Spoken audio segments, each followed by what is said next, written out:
595, I just wanted to go through the rest of those notes from the guided notes for Chapter 5 and mention a couple things. I am going to have office hours tomorrow from 11 to 12 and Friday from 10 to 11. They'll be on Zoom. I'll be sending out an email later tonight with the link in it for that. And then I also wanted to mention a couple things that are due on Saturday night at 11:59. On the back of the notes in one place it says it's due Sunday, but on the other information you got it says Saturday, and it's going to be due Saturday night. So you have the review quiz, number 3, that's up on Lumen. It's very short.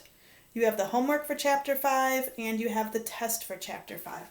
The test for Chapter 5 will be available from tomorrow, I believe I have it set, up through Saturday night. Okay, I have seen that very few people have started any of these, so it's getting me a little nervous.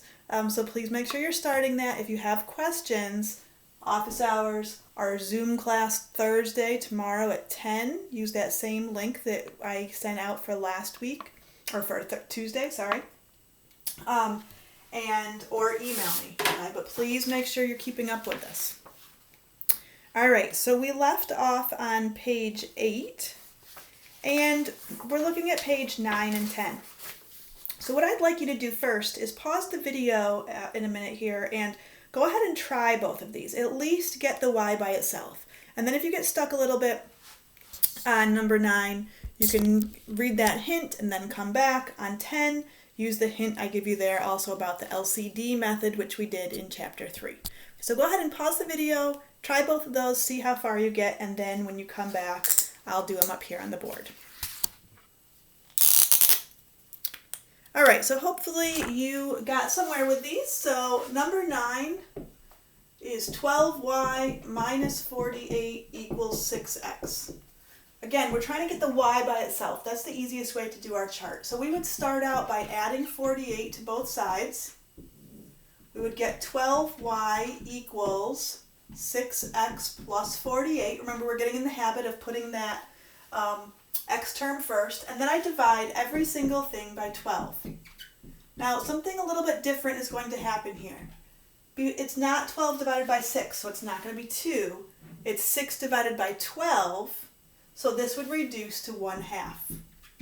1/2 x. You might also see it written as x over 2, and then plus 4. Now, this is a perfectly good equation. In Chapter 6, we'll talk about what this means to have a fraction here. We actually like having a fraction there.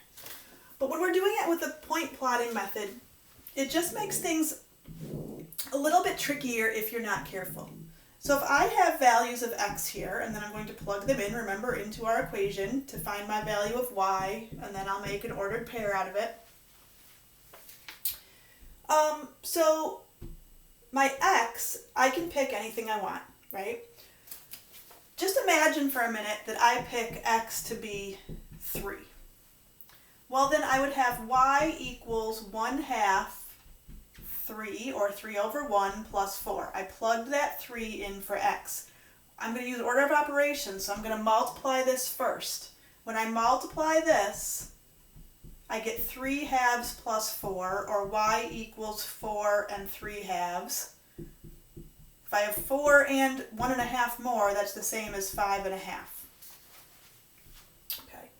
Now that's perfectly fine. I can graph that, but it's not always the easiest to graph fractions. And 5.5 isn't bad. I would go, x would be 3, so I'd go over 3 and up 5.5 boxes. But if this had come out to 5 1/7 or something, it's a little bit trickier to graph. So to make it easier on ourselves, we only want to put numbers in for x where I won't end up with a fraction here. So let me give you an example. If instead of 3 here, I put 4, so x was going to be 4, then this is going to be 4 over 2. 4 divided by 2 is 2, so I just end up with 6. Okay. Why did 4 work, but 3 didn't? Well, it's because if you notice right here, 2 divides into 4 evenly, because 2 is a factor of 4. Or the other way you can think about it is that 4 is a multiple of 2. So if I multiplied by 4 or 6 or 8 or 10 or 28, anything that's a multiple of 2, this is going to become a whole number. On your notes, you notice it says, for this one, use values of x that are multiples of 2. Now, if I had an equation that instead of y equals 1/2, let's say it was y equals 1/3 x, I would want to make x's be multiples of 3, whatever that denominator is, so they cancel out.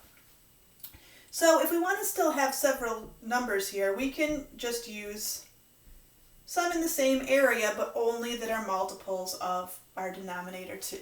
So here I get 1/2 times -4. I'm going to have 1/2 times -2 here. I'm just going to plug in for all of them first.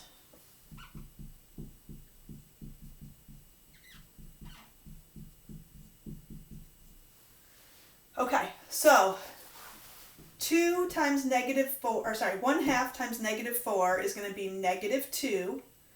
-2 plus 4 is going to be 2. 1/2 times -2 is going to be -1. -1 plus 4 is going to be 3. Anything times 0 is 0, so 0 plus 4 is 4. You see a pattern here. Every time this goes up by 2, this goes up by 1. Up by 2, up by 1. 1/2 times 2 is 1. 1 plus 4 is 5. 1/2 times 4 is 2. 2 plus 4 is 6. So I have my points here. -4, 2. -2, 3. 0, 4. 2, 5. And 4, 6. So once again, it's a straight line. It's a linear equation.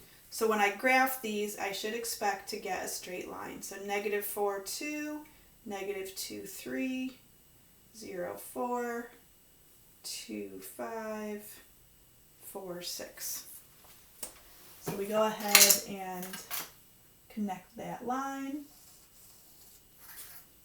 Arrows on the ends. Make it nicely fill up your grid, and then I'm going to label it y equals 1/2 x plus 4. Okay, so everything was the same except when we have a fraction here.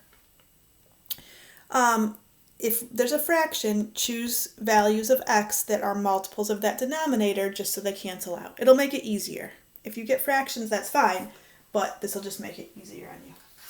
Okay, and then the next one, number 10,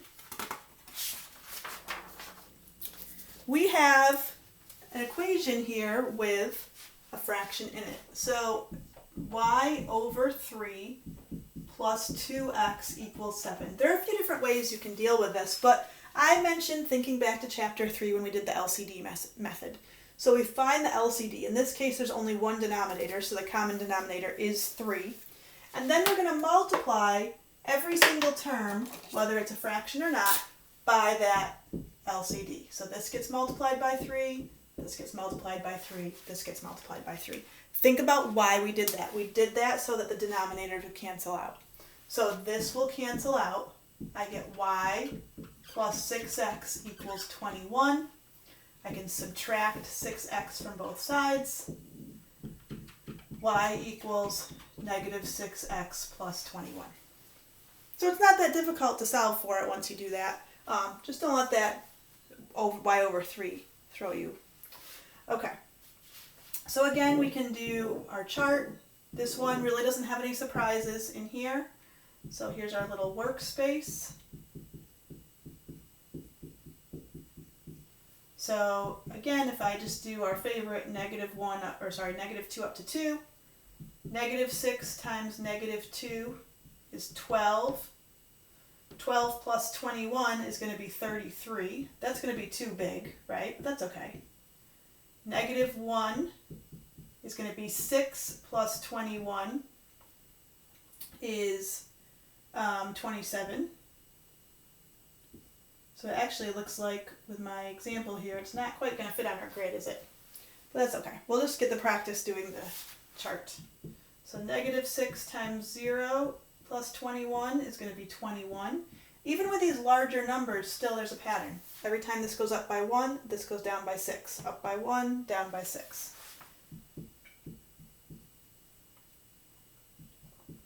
-6 plus 21 is going to be 15. Negative 6 times 2 plus 21. Negative 12 plus 21 is going to be 9. Let's do a couple more because now they're coming down into a range we can graph. So 3. Negative 6 times 3 plus 21.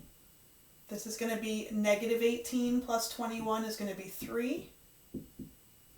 Let's do one more. Negative 6 times 4 plus 21. Negative 24 plus 21 is negative 3.